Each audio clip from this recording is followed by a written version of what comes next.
Uchumi umesomesha sana, wenye shida umesaidia wote, wenye njaa umewapa chakula, nguo zako umepeana zote, hakuna anayetambua haya ambayo umetenda kote. Sasa naona inakupa wali na kuomba usijali, iye kuita naona yote, tabarikiwa na siku zote.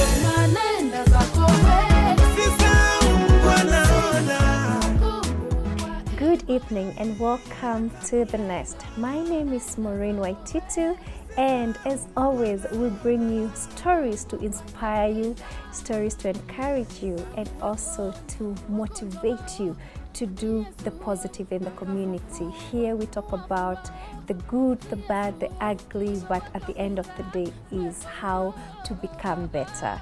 And tonight I am with two gentlemen who are full-time philanthropists. They give back to the community. They know what it feels like not to have, and because of that they are giving back to their own community. And I think that's the greatest thing in this world. I feel like it's a way of giving to God, because God says, when I was hungry you fed me, when I didn't have somewhere to sleep you clothed me. Have you met God? And you did that for him. But it's through children, through the people who are disadvantaged in the society, and I think they are doing such great work, and I can't wait to hear more about their work and how they came about it. But before we meet these gentlemen, I would like you to watch this short video, and we'll be right back. This is James. James wants to make an impact in his community and the world around him, but he isn't sure where to start. He also feels like any effort he undertakes isn't big enough to really make a difference. How can James find a strategic way to give back effectively? James needs a crash course in philanthropy. Philanthropy is something that anyone can do, no matter your age, income, or location. Philanthropy in Greek means for the love of humanity. So it's not just about writing checks. It's about compassion and community. What steps does James need to take to begin his philanthropy strategy? The first step is to know what you care about. A great way to figure out where your passions lie is to think about how you spend your time, money, and energy already. James is a teacher and he loves the outdoors. So for him, it's education and the environment. Next, James needs to get organized. There are many ways to be a philanthropist. You can donate your time, your money, or your voice. James begins to use Facebook and Twitter to tell his friends and followers about the issues that matter to him. He also decides to set aside his coffee money twice a week so he can contribute to a cause. Finding the right place to donate can be confusing.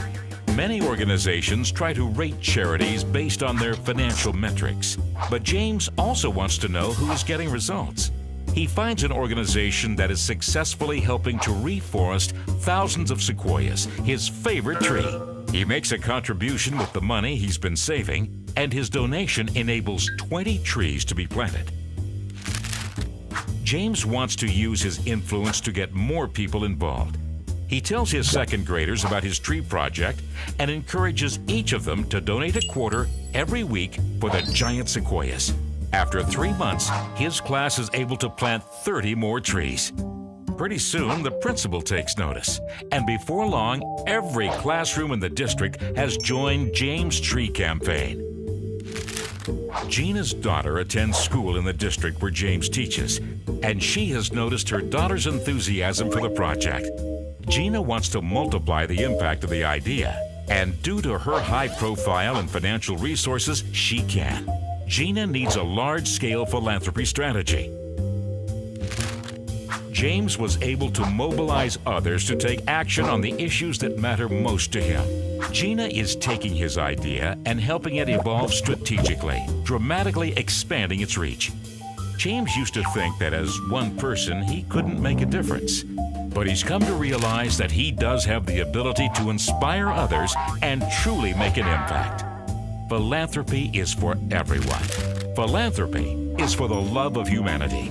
The show tonight is going to be everything amazing because I'm with two gentlemen here and I can't stop smiling when I think about the work they do. For those who've been watching the show, you know how much I love children and mothers, and we know these are the people who are most vulnerable in the society. But besides that, I also really love family. And these two gentlemen who are my guests tonight are telling a story of how they're giving back to their community, and we'll hear more about how they came to be. And what really blows my mind is that these men have not just, you know, sat down and said, okay, we will just look out for ourselves, but they're looking out for other people. They're looking out for families, training them, you know, how to start businesses and stay sustainable, and a lot more. So I'll jump right into it. Karibuni sana, Jacob and Sam. Yeah. I'm very honored to host you on The Nest. Thank you so much. Karibuni. Yeah. All right. So tutaanza with the gentleman on the left. That is Jacob. Yes. You can introduce yourself. Okay, my name is Jacob Ogodo. I am a founder of Oasis of Hope. We're working with Sam Yes. and many other people in Madare. Yes. Yes. Wonderful.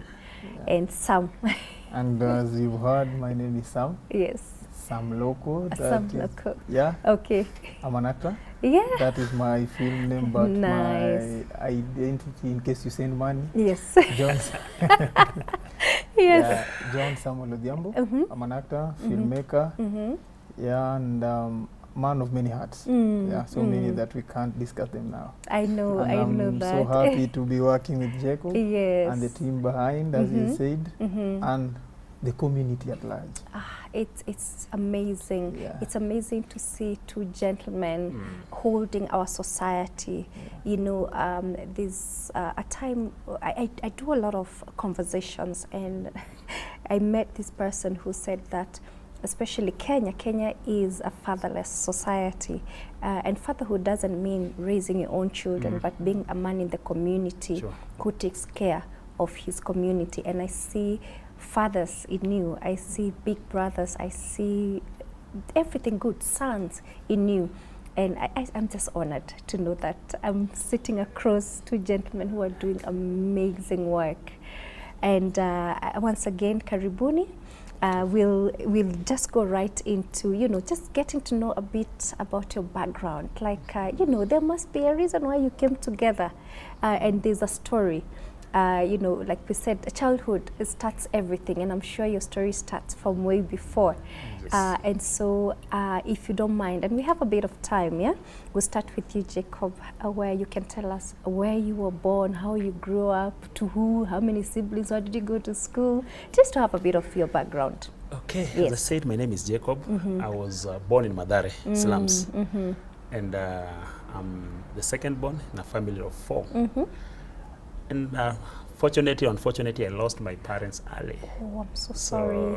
Yeah. it's okay. So that really changed my life. And at some point, people came in to help me, to support me through education. Yes. And some were also laughing at us because they really loved us when parents were there, and after they left, so they stand aside. They were Yes. like, let's see how they'll make it and all that. Yes. So through that, I was in a church, and in this church, I happened to be fellowshipping with Sam's parents, his mom and dad. So, and then it was a bit younger. There's a little bit of different Yes. age. So, Yes. Sam was also coming to the same church, and I loved working with children since then. So that really pushed me Yes. towards Sunday school and teenagers and children ministry. And at that time, at some point, I stopped working with that organization. That was in 2015. And as I was walking around Madare, people were like, children knew me as a teacher. I was teaching children, and they were like, yes. Jacob, come teach us, come yes, teach us. And yes. that really pushed me, and I was like, maybe there's something I need to do. That is after leaving the other organization. Yes. I now came to Mathare and we started Oasis of Hope. And basically it is just a ministry, just a fellowship, just being there, as you say, fathering, Yes. standing in the gap and filling in the gap when parents are busy, Yes. trying to make ends meet Yes. and all that. Yes. Yeah, so that's what we've been doing, and we are happy to do that in Mathare. We are happy to touch the lives, to Yes. encourage, to mentor, to just be there, being asked questions, Yes. and offering what we have with those special kids Yes. in Mathare slums. Wonderful. Yes. This might surprise you, but I lived in Mathare. Wow. Yes, when I was trying to, navigate young adulthood. Yeah. And so I'm very familiar, with the community, and I'm very hopeful, because I don't believe in where you come from, it's Yes. where you're Yes. going. Yeah. And a community like that has produced such wonderful gentlemen. I've been there, believe it or not. I lived there for a year and a half. Wow. Trying to make ends meet, and seeing this. I'm a mother of 2 little boys, so that's why I have a soft spot for for gentlemen, because I'm like, oh, who do we look up to? It's men like you. And I've seen the importance of starting your children in the right path, Yeah. that is in church, because what you teach them when they're young, they will not depart. Yes, And sure. I'm for that, full-heartedly. I'm for that, and that's a very amazing, description in your background. And it tells a lot about the man you are today. All right. So Sam, well, I I can almost imagine, but it's good to hear from you how you grew up, and also how you connected with Jacob to start even such an organization. Yeah, as he has already said. Yes. I think my story and his is almost the Yes. same. We were born 2 of us, 2 boys. Unfortunately, 1 passed on. Oh, so sorry. He lived with my mom. My father passed on many years back, 2003. And as he said, we were fellowshipping on the same church. I think the church he's saying started somewhere near our house. Yes. Yeah, so it was where we were living, and then the parents came in. Then we had to move it. The church has its own history. Oh. And there were Jacob and the other teenagers were teaching us, were making it look more fun, giving us candies and everything, so it was more fun. And as you said, what you've been taught, where if it is good, you hold Yes. into it Yes. until now, where I am. Unfortunately, now I'm the same as him, don't have parents. Oh. I'm now 1 kid alone. Yeah. And by how my mom raised me, the community also raised me. Yes. He's part of the community. It is upon me, I saw it was upon me to come back and also try to raise others. Like he's the father of the kids, I'm the uncle of the kids. The cool uncle. Yeah. Uncle Sam. Yeah. Yes. And also my mom also, she was part of it in one way or another. I would see how she would do with other people. The kids would come into our house, Yes. play along, she would give them what there is, despite the fact that we had nothing or we had something. Yes. Anything that was there, we would eat as a family. Wow. So I think me growing up and to where I am today, I don't feel lonely that much.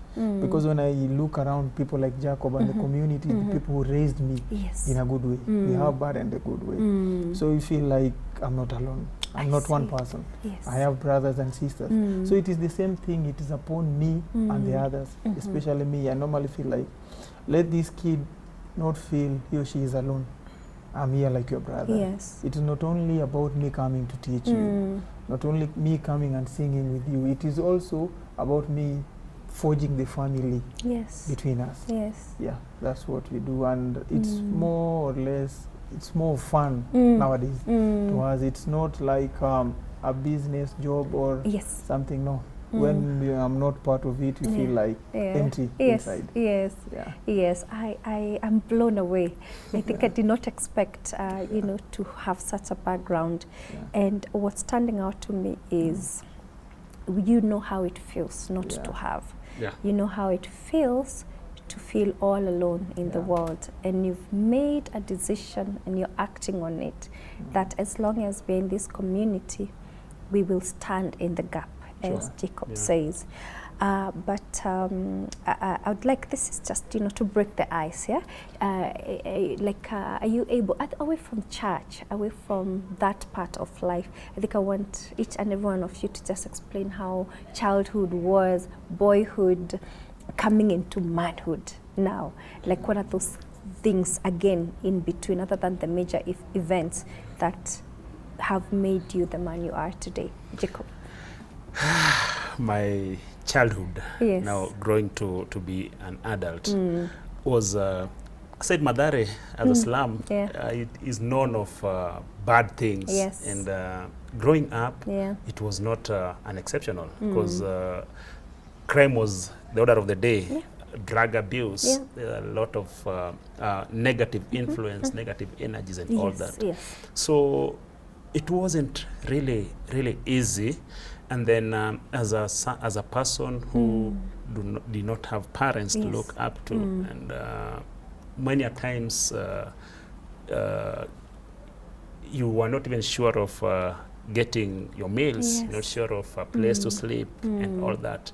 It was really challenging. It was so difficult, because outside people were like, these people are doing well, Yeah. but down deep, Yeah. because I started ministering to kids when I was still in high school, and you're supposed to be there to smile, to be happy, to make them also feel lively and all that.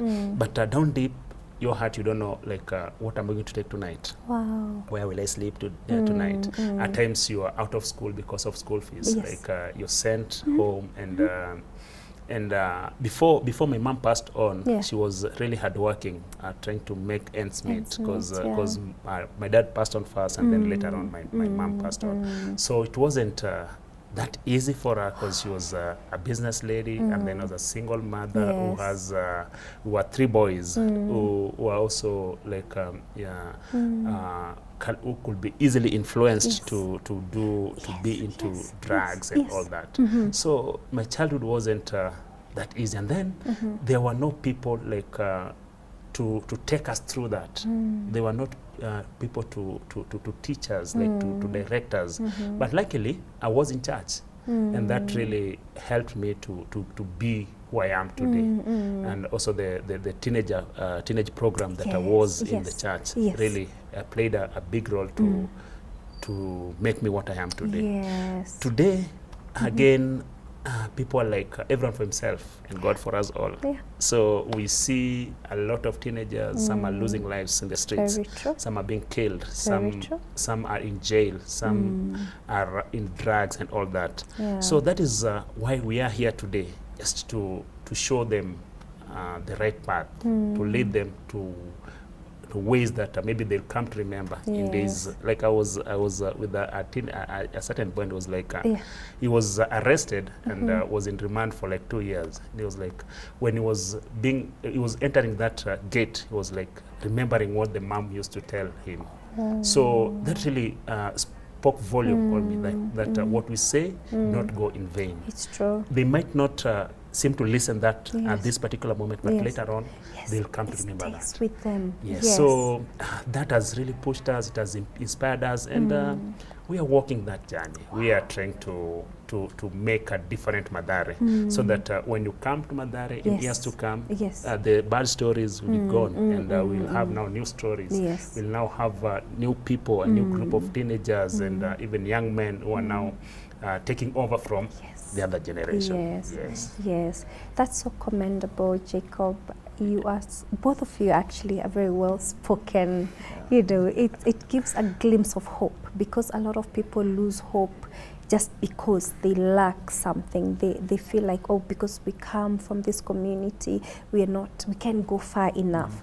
but I'm sure the community has produced such amazing Sure. beings. Yeah, I mean, I can see two of them are right in front of me. Sam, I'm going to ask you the same question with a Okay. twist. Yeah, Yeah. like recapping your boyhood and adulthood. Yeah, again, like Jacob has said, every corner you turn, there's negativity, Yeah. crime, drugs, and everything bad. And I can tell, maybe you went through something to be who you are, Yeah. but you are who you are, and that's a fact. An upright member of the society, a man who is giving back to his community over and above.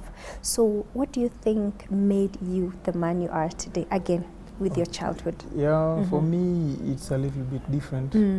Yeah, as much as we were raised in, I won't say like poor background as such, because sometimes you are poor, you can only skip one meal, there's someone who's skipping both. Yes, Sometimes you've skipped maybe for a day, someone has skipped for a week. yes. So at some point there is a level of poverty. And I would say for me, it's circumstance. I think the circumstance that I was in after losing my brother, father, my mom became sick. She featured, we featured me and her in a BBC documentary. It went viral for long. Yeah, and I think that circumstance changed me, and I normally see it as it was a good hindrance, because at that point I would spend a lot of time with her because she was bedridden for many years. I She became sick, and I didn't have that time now to be with the other boys to do other things. Right. Because if I go, maybe we are somewhere playing football, you receive a call like, hey, your mom is here, needs A, B, C, and D. So I need to go back. Yes. And I think that's what made the story boom and everything. Yes.